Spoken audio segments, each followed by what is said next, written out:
My picks for the top underground hip-hop albums of 2015, yeah! Oh, fellas, come on. All right, we're gonna try a new song. Break it down like this. Underground. Hip-hop 101, hip-hop 101, hip-hop 101, hip-hop 101, hip-hop 101, hip-hop 101, hip-hop 101.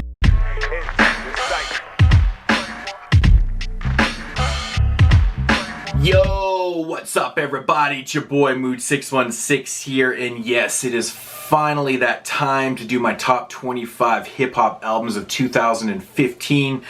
I am really sorry this video is so late. I have been swamped, and that's my only excuse, and a little bit of laziness though too.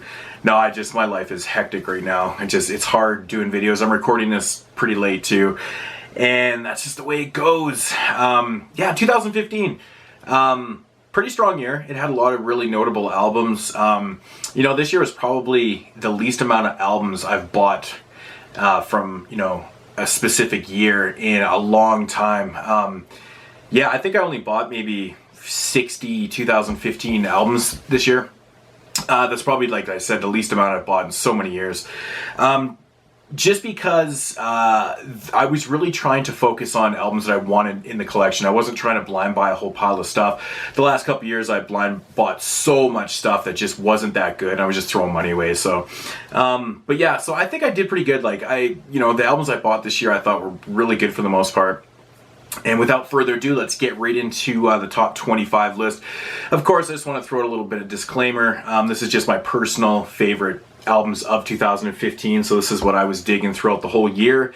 And yeah, it's on a bona fide top 25 list. It's just my personal favorites of the year, so of course there'll be arguments, but hey, it's just what I like. So yeah, let's get right into this. Number 25 is Static Selecta's Lucky 7. You know, I've been a really big Static Selecta fan for years. You know, ever since he dropped his first record, Spell My Name Right, I thought that album was really dope. This one right here, the reason why it's, you know, the low guy in the totem pole is because it's kind of a hit and miss album, really. There's a lot of songs on here I really do dig, but there's some bad songs too. I have to say the song Murder Game with Smith & Wesson, Young M.A. and Buckshot, really not good. The beat is it's so bad. It's so bad. And it's strange too because, you know, about 4 songs before that you got a Dave West song, or Dave East song, Dave East, The Locker Room, which is so fucking dope, man. So dope. So with this one you do get a little bit of a mixed bag, but there is a lot of really solid tracks on here to kind of warrant it in the top 25. I did listen to this a lot this year, and that is another reason why a lot of these albums are in my top 25, because I seem to bump them the most. So I almost made this list on playability in a way. So Static Selecta in at number 25. Lucky 7, definitely worth a check out anyways. Yeah, that was number 25. Number 24 is half of the sequel of the game's documentary album. So he put out two albums this year called The Game 2 and 2.5, and 2.5 is coming in at number 24. You know, honestly, this really surprised the shit out of me because the last couple game albums have been fucking atrocious. Really, really bad stuff. Like, really, really bad. And, you know, I'd like the part 2, but 2.5, I thought this was really solid. I think you could make one really solid album if you took the best songs from part 2 and then took the best ones from 2.5. Because there is a couple songs even on here that are filler, but of course. But this is solid. It's got some really good songs. The song with Nas on here is just fantastic. The Ghetto with Nas and Will.i.am, really good song. Like, it's one of the better songs I heard all year. Really enjoyed it, but I thought this was good. Don't be sleeping on this. If you've been fed up with the game for years, I totally understand that, but check it out. Not a bad album. Really kind of dug it.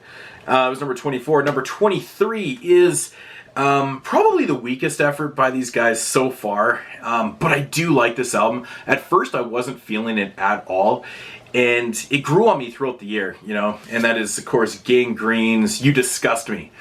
Yeah, love that album cover. It's fucking dope. Of course, yeah, The Alchemist and Oh No. You know what you're going to get with this one. You're going to get that type of production, Alchemist, Oh No production. You know, it's got some pretty decent features on here. It's got Sean Price, of course, rest in peace to Sean Price.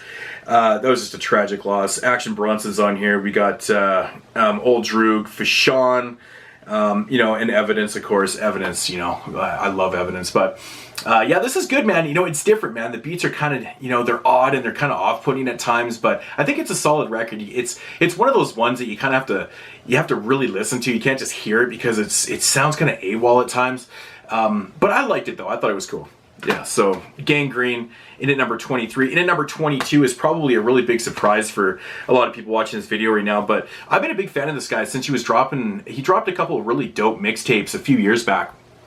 And, they were apparently supposed to be pressed up, but they never got pressed up and stuff like that. This guy is from Sacramento, California, and production by PR, PH7, and of course, Chewy on the mic. This is good, man. I can see a lot of people not really ever wanting to check this out, but this is really funky shit, man. I thought it was really good. Chewy, he's entertaining. He's got this type of approach, and his style is just like, it's very honest. He's not like in your face. He's not braggadocious. He's just kind of got that kind of natural kind of flow and personality. It's really kind of strange. I like his style, man. He's very plain. He's not flashy. He doesn't wear big chains. He doesn't wear anything flashy. He dresses like a normal dude. But yeah, I really dug this, man. I thought it was really dope. Some really good songs on here. Yeah, give this one a shot. Check it out. Really dope stuff. And that was number 22. And number 21 is the first of a couple Canadian albums that are actually breaking this list. This one right here probably has one of my favorite songs of the year on it, and it is by Ultra Magnus and DJ Slam. It's called The Raw. This was released by Han Solo Records, of course. Big ups to Han Solo Records. This album's really dope. It's got a mixed bag of songs and flows and topics and themes, and it's just all over the place, man. Like the song Censorship and things like that. But Rock the Mic on this album, it's awesome with Mo Littles and Dynamite. Good track, man. Really fucking up-tempo, real funky shit, man. It's really good. He's got a song on here called Bill Clinton. But yeah, it's just got a mixed bag of treats per se. It's nothing. It doesn't have that. It doesn't have that very typical Canadian sound. It's all over the place. It's one that you really got to hear. But check out The Raw. Really good album. I thought it was awesome. And that was number 21. And at number 20 is a surprise for me also, because I didn't really know what to expect from this record, because I was really digging this guy's underground mixtapes and things like that. Signed with a major label, and I thought for sure this was going to be crap because, we'll get to that later, but somebody actually did that to me this year. And of course, that is Joey Badass with, what's the name of this album? Bad for the Ass. Yeah, this was good, man. This was actually really surprisingly good. There's a few songs in here I feel like are complete filler tracks, but you're going to get that on these type of albums. But he did stay true, man. He didn't really sell out. He didn't try to make, those real pop tracks and, things like that. But, kept true to his flow and his style and stuff. And, I just wish Joey Badass would change his fucking name. I hate Joey Badass's name. It sucks. It's just, who you listen to? Joey Badass? It sounds so stupid.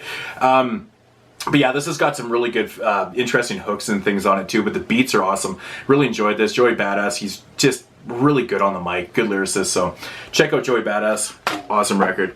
I thought it was very, very surprising. If the big surprise of the year is probably Joey Badass's album. That was number 20. In at number 19 is another Canadian album, and this is the second effort from the supergroup from Canada, Backburner. And it's called Eclipse, again from Han Solo Records. This group, of course, is consisting of like Beat Mason and Ghetto Socks is on here, Jesse Dangerously, among names. Of course, Word Burglars on here and stuff. Their debut album, which came out 2 years ago, I think it was 2 years ago, just phenomenal, floored me. Really, really great stuff. Just one of those kind of supergroup albums that every song was just in your face and just wicked, just nothing but heat. The songs were just basically MC after MC, just kind of giving her full tilt. But it's kind of what you get with this one a little bit, but this is good. It's not as good or as catchy as the first record, but upon multiple spins from this one, it really kind of grew on me throughout the year, and I thought it was fantastic. So, check out their sophomore album, Eclipse from Backburner. I thought that was pretty damn cool. And that was number 19. Number 18 actually is another surprising album for me this year. I didn't really know what to expect with this because under the name, The group's last couple of albums have been, man, very, very forgettable. Let's just put it that way. And Jedi Mind Tricks with The Thief in the Fallen. Yeah, and this album right here is the return of Stoop on the production. So, of course, that piqued my interest right there. I had to hear another Jedi Mind Tricks album. Vinny Paz, and of course, Stoop again. And it didn't disappoint. I thought this was really good. There is a couple songs in here, again, with really stupid choruses. But, you know, JMT's had that over the years, even on their really good albums. I always felt like there was always one song on the album that stuck out for being kind of poppy sound. Not poppy sound, but just this over-ridiculous kind of just stupid hook in a song that kind of throws me off a little bit. But this is good though. I thought the beats were fantastic. I thought Vinny Paz was really good on the record too. Got some pretty cool features on here.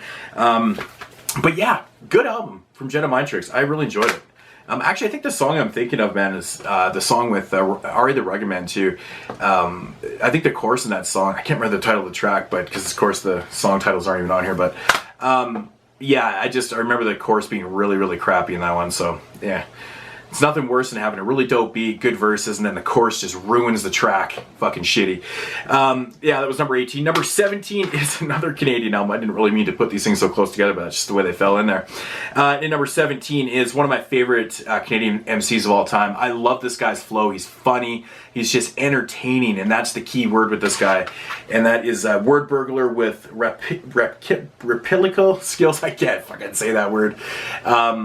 Yeah, you know what I mean. You guys can read it off there. Sorry about the glare. But Word Burglar, if you're familiar with Word Burglar, you know that he's kind of a dork.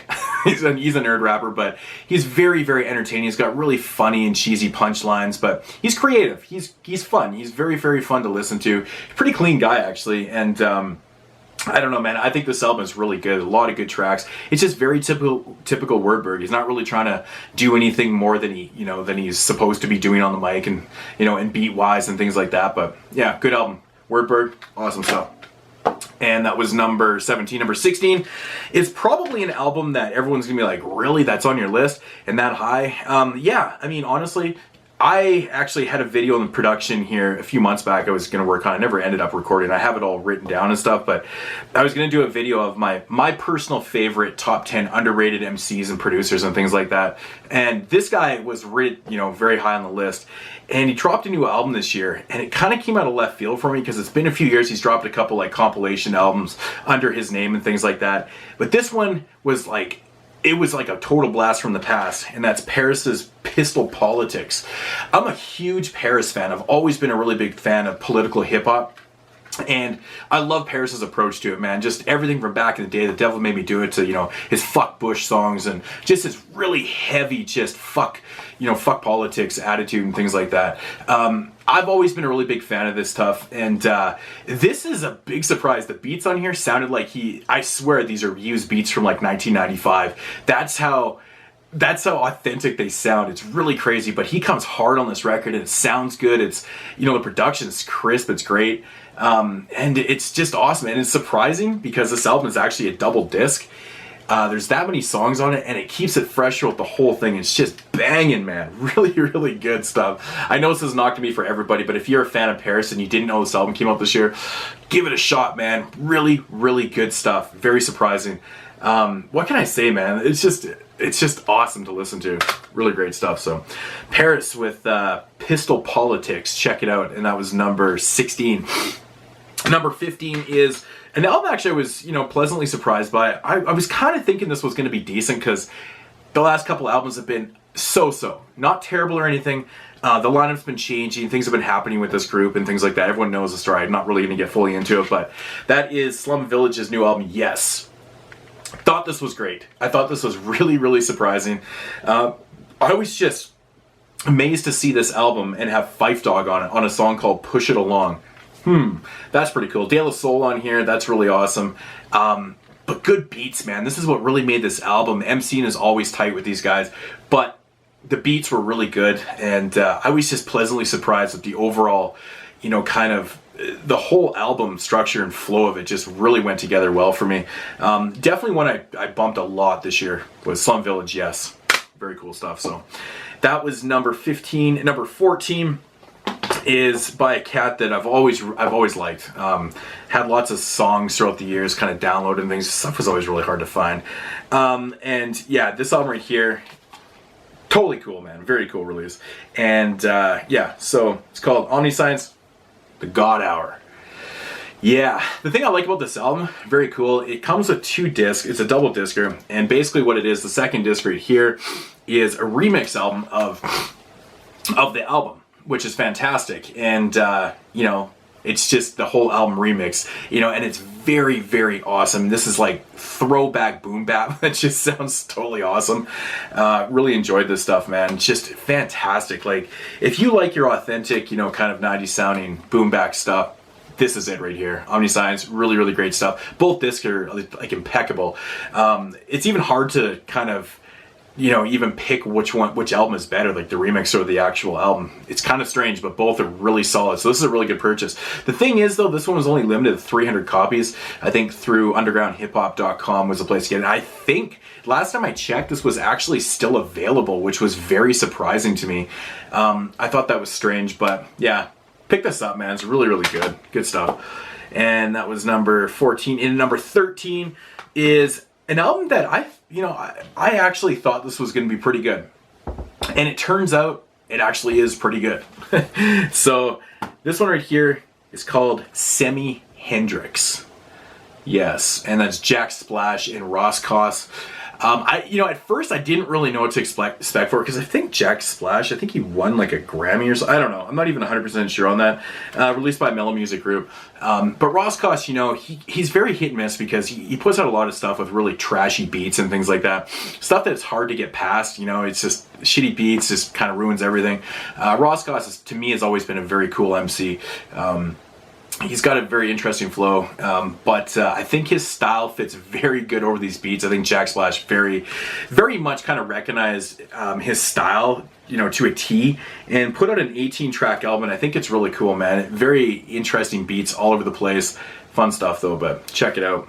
And that is Semi Hendrix, number 13. Number 12 is one of my favorite old school cats, one of my favorite producers / MCs. I love this guy. I've always been such a big fan of his flow. I think his flow is just amazing. His flow fits his beats so perfect. It's him. It's him, and that's Large Pro with Relivin'. My biggest problem with this album, though, is that it's too short. I mean, there's 11 tracks on here. I think there's like 3 instrumentals, and there's actually a track on here that he's not even on, which the Industry Remix Part 2, which has Inspected Deck, Cormega, Rock Marciano, and Lord Jamar on it, and he's not even on it. But, you know, overall, this is tight, man. When I first listened to it, I was like, it's over? Holy crap, that was so short. But, you know, I like this. It kind of grew on me for the fact that it is so short. You can just kind of pop it in. You got a half an hour. You want to listen to a record, pop in Large Pro's new record. It's awesome. The beats are great. You know, Large Pro never seems to put out anything shitty, in my opinion. He's very solid all around. Released by Fat Beats. Check it out, man. Really good stuff. So, yeah. Large Pro. Good stuff. And that was in at number 12. In at number 11 is going to be an album, again, that I was really, really surprised by this one. I'm not going to lie. I was surprised quite a bit, because I didn't even pick up his last album for whatever reasons. I think I remember hearing it and being, no, that's not cool. It wasn't my thing at the time. And this one just kind of floored me this year. I thought it was really good. And it's Black Alicia's Iami. I think that's how you pronounce it. I'm not sure. Probably butchering the shit out of that. But yeah, this is really good stuff, man. He just kind of went back to his roots, man. He's just spitting over these real hard, funky beats and shit. Good choruses. And it just sounds like a Black Alicious record from the back in the day. So that was the coolest thing about this. Right away, it hits you so hard, and you just can't stop listening to this album. Very good album. Black Alicious. Iami? I don't know. I'm probably butchering the shit out of that, but you know how it goes. That's how we do it, yeah. But Black Alicious in at number 11.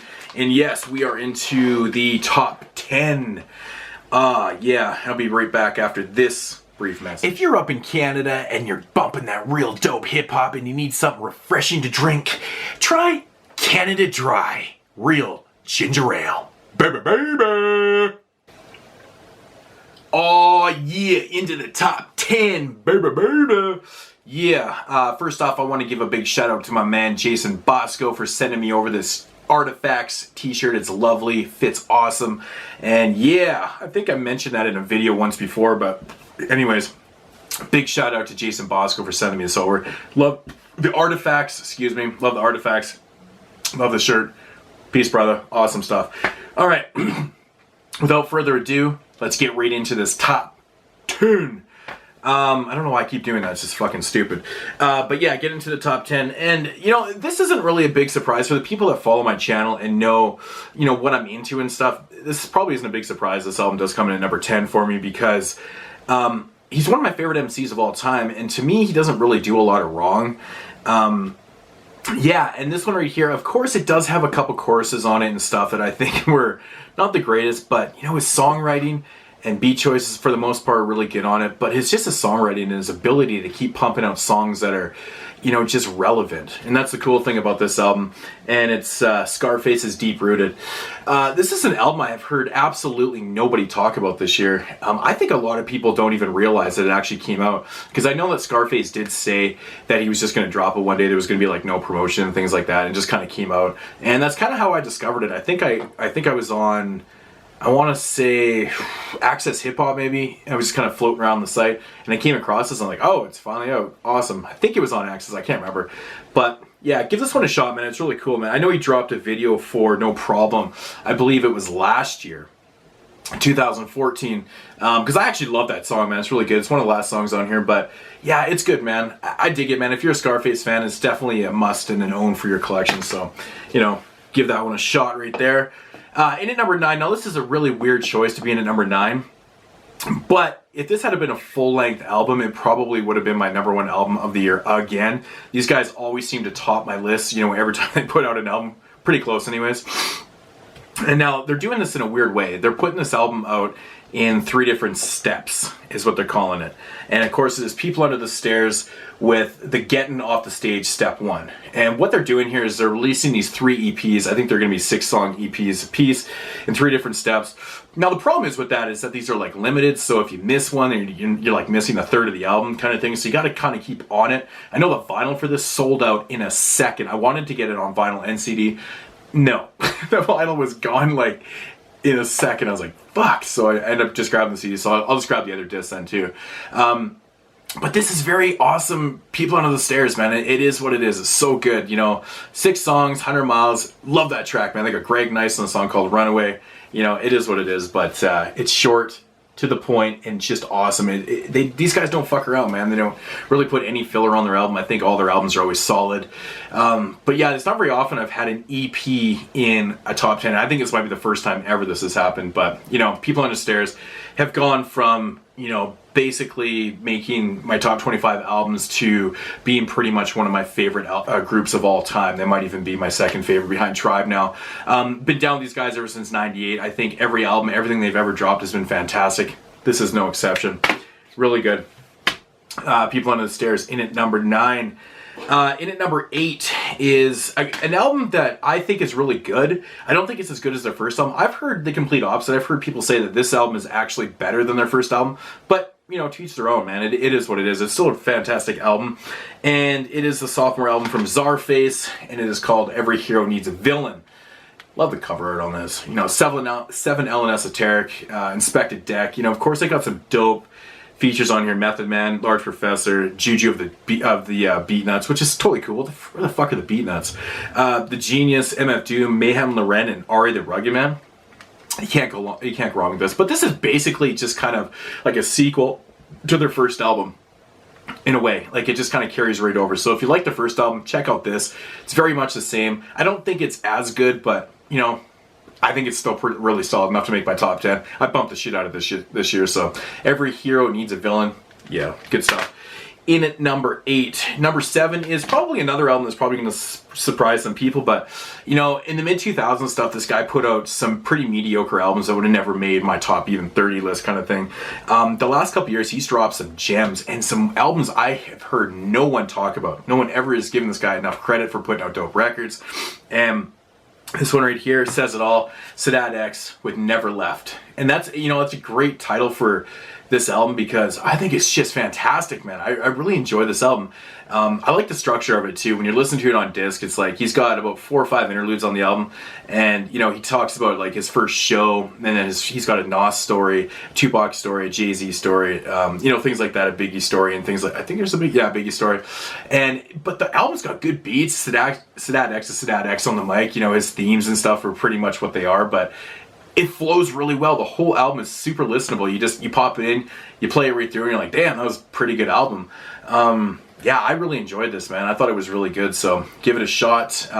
The interesting thing about this album, man, he's got Chi Ali on here, which is totally cool, and of course he's got Drez on a different song, so that's really that's awesome. Straight blast from the past right there. But cool to see Chi Ali, you know, getting out of jail. I think he was out in 14. I don't know, he's probably been out for longer than that. I'm sure Tom will, you know, correct me on that, but yeah, awesome. Just very cool to hear him on here.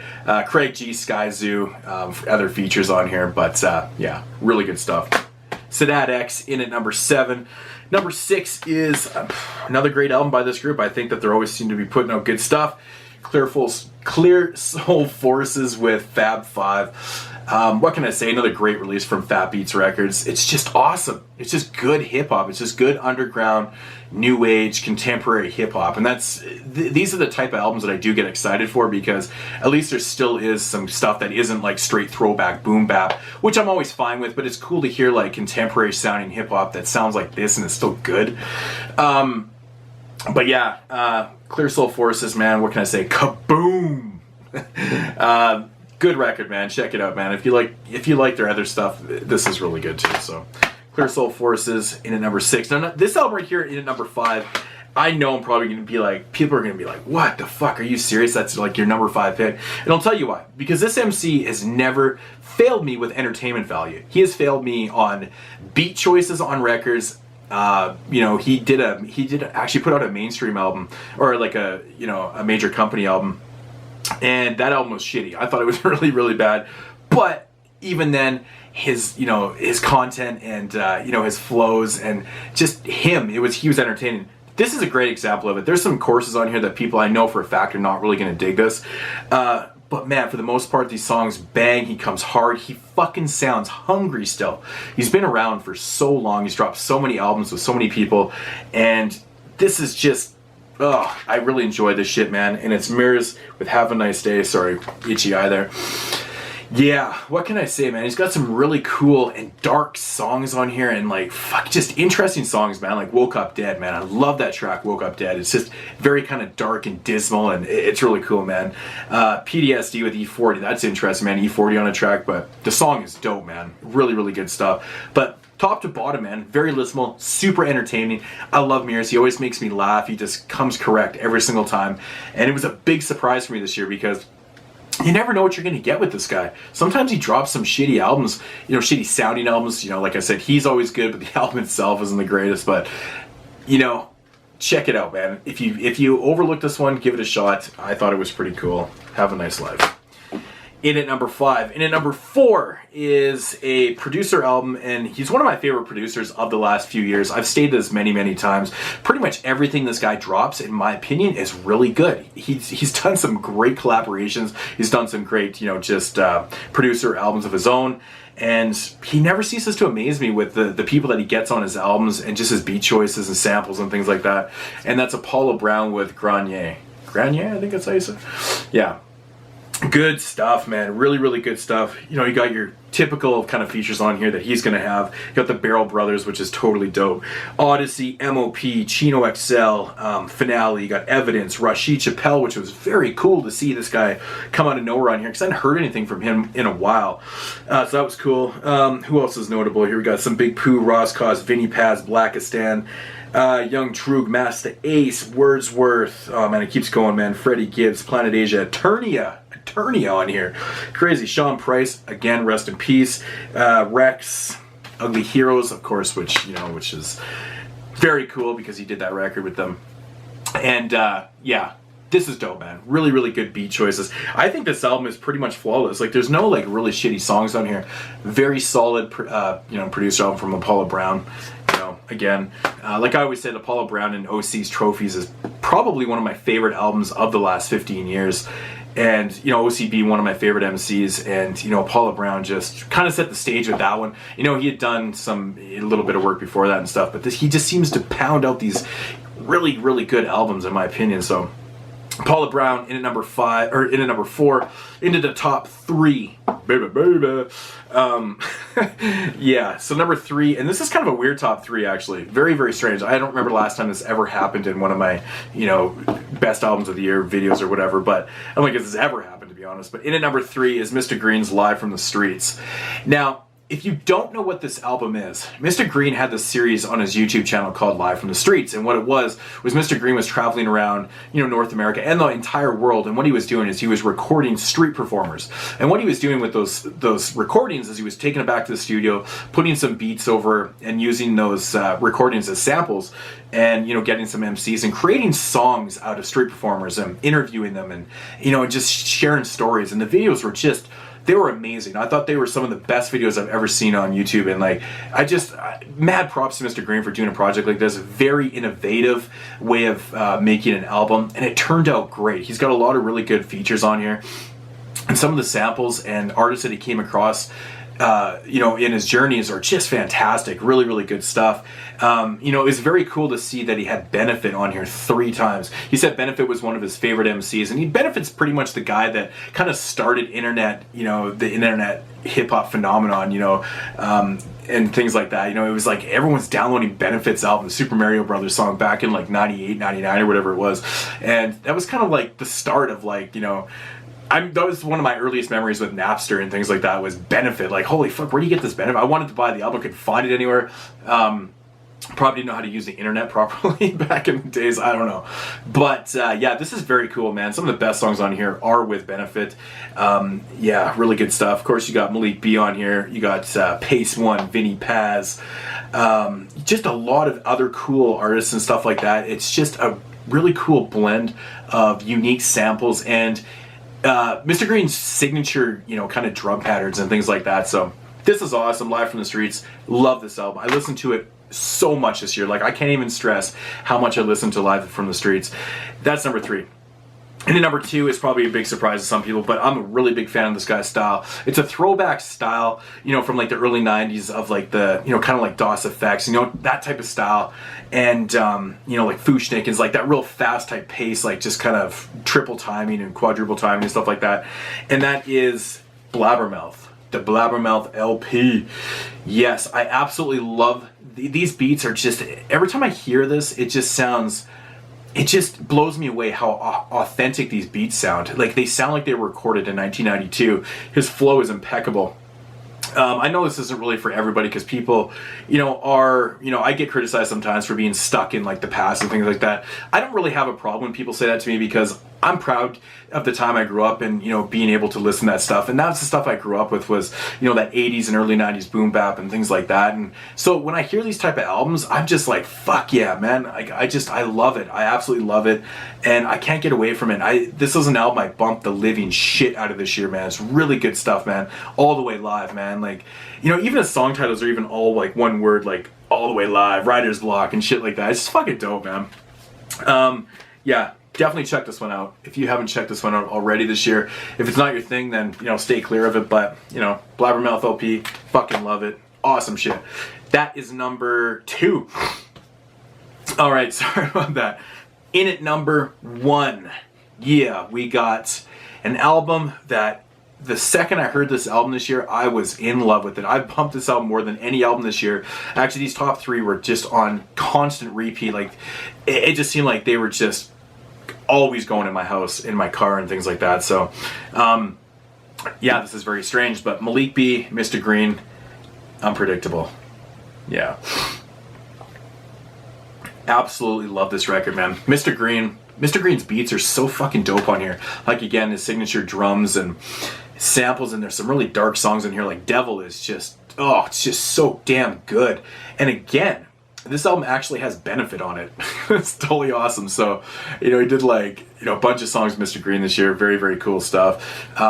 Yeah, this is totally awesome. R.A. the Rugged Man. What can I say? It's just that hard. It's so dope. I don't really want to get into it too much. You just got to run out and pick up 2 copies of this.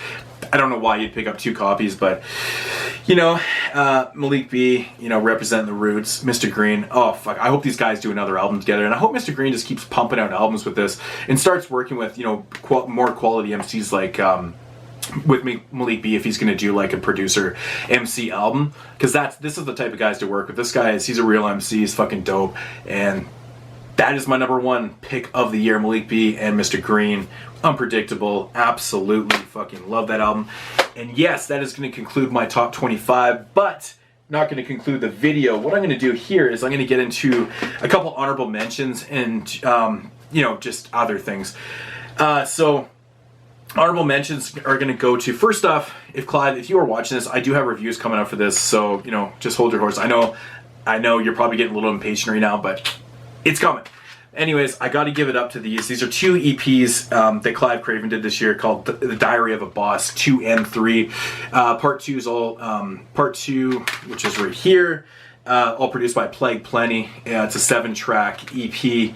This is really, really good. If you've never heard of Clive Craven before, check out his stuff from Gold Minded Records. Probably one of the most underrated MCs. MC producers of all. Like, he produces a lot of stuff, but these are really fantastic stuff. And I'll have reviews for these coming up soon, so be on the lookout for those. But very good stuff. I thought this was actually really cool. It just kind of missed my cut. I kind of forgot about this at times this year. And it was Guilty Simpson's album, Detroit Sun. Now, I thought this was actually really cool. It's fucking different, man. It's produced by Catalyst of the Quakers. And the beats are strange as all hell. When I first listened to this, I didn't really know how to take it. I was like, what the fuck is this? And it grew on me. I thought this is actually really good, so it's going as an honorable mention. Very cool stuff. I like Guilty Simpson, man. He grew on me over the years. This one right here, man, the sound on this album is just really, really fucking short. Like, really short. This album's not even 30 minutes long. But I like the sound. It was like straight from the 80s mixed with like a little bit of contemporary sounds. And it was really strange. And that's Public Enemy's Man Plans, God Laughs album. Thought this was really cool, man. I'm a huge Public Enemy fan, as everyone probably knows this watching this video right now. They are the group that got me to hip-hop in 88. And yeah, man, what can I say? This was actually really cool. Just give it a shot. Next up here is another big surprise. I heard from a lot of people that you're never going to like this album, never going to like it. I don't like the whole thing. I do like some songs on here, and it was just surprising to me because it's generally not my thing, as you can see by the list of albums that are on here. But this one I actually thought was better than people were giving it credit for, and that's Compton by, I guess, that's Compton, the soundtrack by Dr. Dre, which he was just, produced a few songs on here, co-produced some other songs and stuff. But there, I don't like the whole album, but I thought there were some really solid tracks on here, and it just kind of surprised me. I don't know. Surprising to me. Now, this was okay. I wish the track listing was better, because the track listing on this album is completely fucking whack as shit. It's completely out of whack. All the songs are wrong. It's annoying to listen to, but again, most of the songs in here are pretty cool. A couple shitty beats, or choruses, but for the most part, really cool. And that's Eric Sermon's Perception by Eric Sermon. If this is Eric Sermon's last album, which it might even be. I mean, I can't see him doing another EPMD album. I think they said they're not going to do another one. And this is Eric Sermon's first album in like 10, 11 years, solo album or something like that, I want to say. And it's not bad. It's actually not a bad way to go out. It's not like a terrible demise if he does go out with this album. So, ESP, not bad actually. This is, honestly, it was kind of disappointing to me, but I do like this album. It's better to listen to if you upload it into an iPod, which I've stressed before that sometimes you have to do with some of these newer albums. EMC's The Tonight Show. It's very disappointing to me because Masta Ace is my favorite MC of all time. And this one just kind of, 22 tracks on here. I think there's only 12 songs, so there's like 10 interludes and skits and things like that. And not all the songs are that great, but the ones that are good is really dope. So, if you take all the interludes, you put it on your iPod, listen to it, it's not actually a bad listen, but annoying as hell to listen to on a CD though. Really annoying, but still some good stuff. Love the track with Exhibit on here. Stupid with Be Real's cool. Moopies with Sad X is really dope too, actually. Some good tracks though, good stuff. And that was The Tonight Show. I did like this album. A lot of people asked me if I did like this one, and that's Mad Child's new album, Silver Tongue Devil. I did enjoy this. Mad Child's, he's not for everybody, of course, but he always entertains me, man. He always entertains me. And the song Slut on here fucking makes me laugh. But you know, the thing what I like about Mad Child that I respect is that, you know, since he's all cleaned up and stuff, he's just hungry as shit, man. And it really shows in his music, and I respect him. I've met Mad Child a lot of times and stuff, and you know, you say what you will about him at times in the past, you know, yeah, he had a lot of dick moments and things like that, but he seems like he's cleaned up his act a lot, and he's hungry, man. It shows in this. So, and that's gonna do it for you know, a couple honorable mentions. A couple, I didn't really know which ones to choose, so I picked two. My most disappointing anticipated albums of the year that I was really disappointed from.